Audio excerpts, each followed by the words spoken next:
Hola, en este tutorial os voy a explicar otra vez qué es Feedly, qué podéis hacer con él y cómo agregar fuentes o cómo agregar repositorios de noticias de distintos sitios a vuestro lector.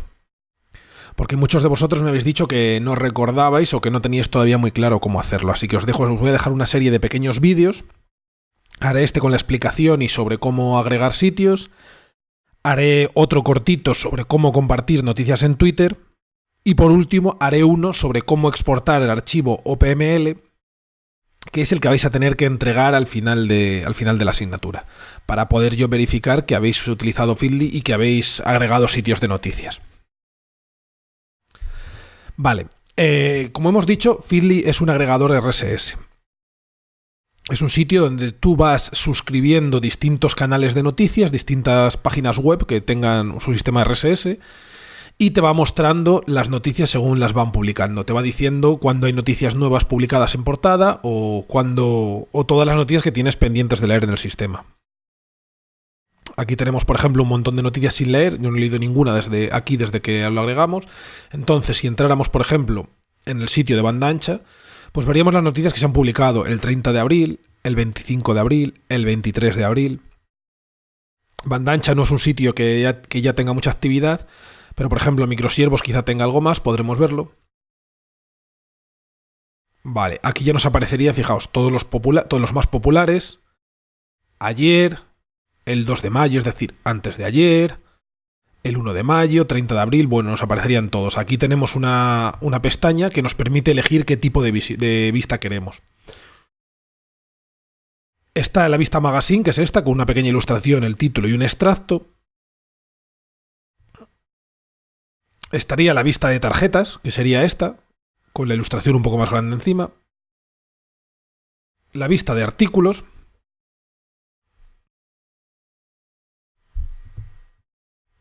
Que nos iría mostrando los artículos uno tras otro, a modo blog.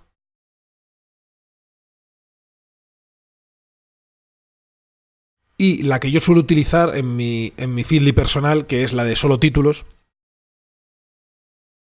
que me permite echar un vistazo más rápido a las noticias. Bueno, aquí tendríamos esto que nos permitiría almacenarlo para leer más tarde en el propio Feedly.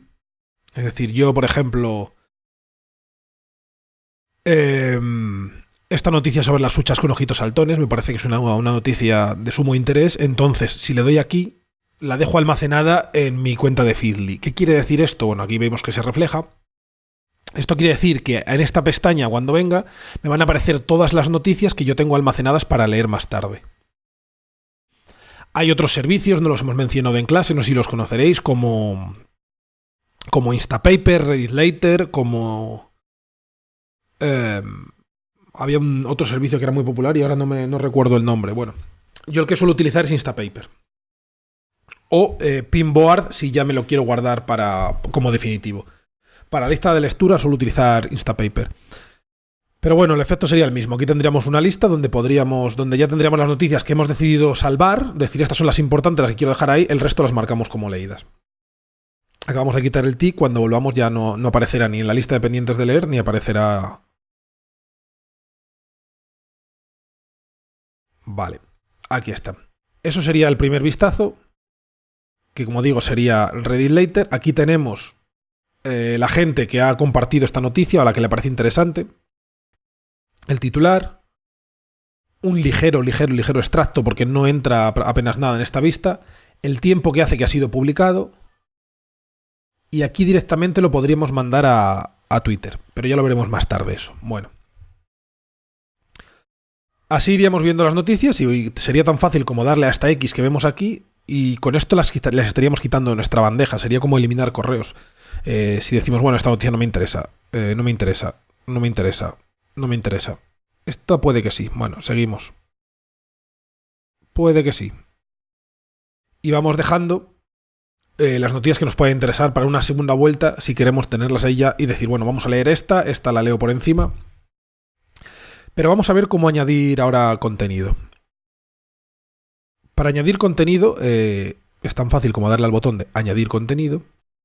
Y aquí introduciríamos el sitio del que quisiéramos hacer la búsqueda, sobre si tiene una suscripción RSS válida o no, o podríamos también pegar la URL de la web o del propio enlace RSS, como vimos como os enseñé en clase. Por ejemplo, aquí tenemos mi sitio, el blog de la asignatura, y este sería el feed RSS de la asignatura. Como vemos, se distingue con este icono o en naranja. Os puse un ejemplo aquí.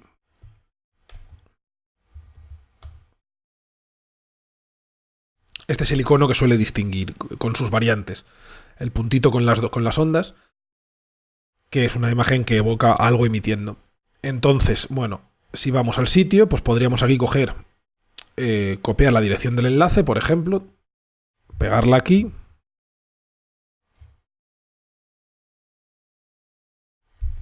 Y aquí nos aparecería ya el blog.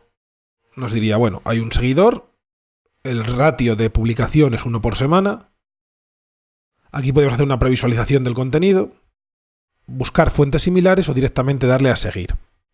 ¿Dónde lo queremos seguir? Bueno, esto es de tecnología, ¿no? Pues por ejemplo lo podemos meter en una carpeta o podemos crear una nueva. Blogs amigos, por ejemplo. Y ahí podemos incluir a todos nuestros compañeros de clase. Le damos a crear un nuevo feed, crear. Y aquí lo está ordenando por orden alfabético y nos habrá creado una nueva categoría, blogs amigos, donde ha incluido este blog. Como vemos, si cambiamos la vista, lo podemos cambiar para cada categoría. Bueno, aquí tenemos las noticias que se han publicado en el blog. Normalmente, cuando sincroniza por primera vez, muestra las noticias de X días, ¿no? Entre los últimos 15 días o algo así. Es decir, si os suscribís a una página que lleva publicando noticias desde hace 3 años, no os va a cargar de repente las noticias de esos 3 años. Os cargará las últimas 3 semanas y si queréis directamente, bastaría con darle aquí. Ya habríamos marcado todas como leídas. Entonces ya podríamos empezar a atender noticias desde este mismo instante. Las que lleguen a partir de ahora, las que se publiquen a partir de ahora, serán las que veríamos. Esta sería la vista, como digo, de lo que se ha publicado hoy. Leer más tarde, que ya os he mostrado cómo era. Y filtros por si queremos crear algún tipo de filtro. Pero bueno, básicamente con esto sería lo que podréis hacer ya un uso para la asignatura de Feedly. Si queréis podéis empezar a explorar otras opciones, como por ejemplo todas las opciones que nos da una vez que entremos aquí, que también son configurables. Aquí, como veis, ofrece un montón de plataformas. Pocket era el sistema de Reddit Later del que estaba hablando antes y que no era capaz de recordar. Aquí está Instapaper del que hablaba. Bueno, aquí hay un montón de servicios donde vemos que podemos compartir. Y ya hemos visto un poquito por encima cómo funciona Feedly. Tiene aplicación web móvil. Tiene aplicación móvil y además es compatible con la mayor parte de las aplicaciones de lectura de RSS. Hay un montón de ellas, tanto para móviles como para escritorio, que podéis agregar vuestra cuenta y utilizarla desde allí, sin tener que venir a la interfaz de Feedly o utilizar su propia aplicación. Y eso es todo por este vídeo. Hasta luego.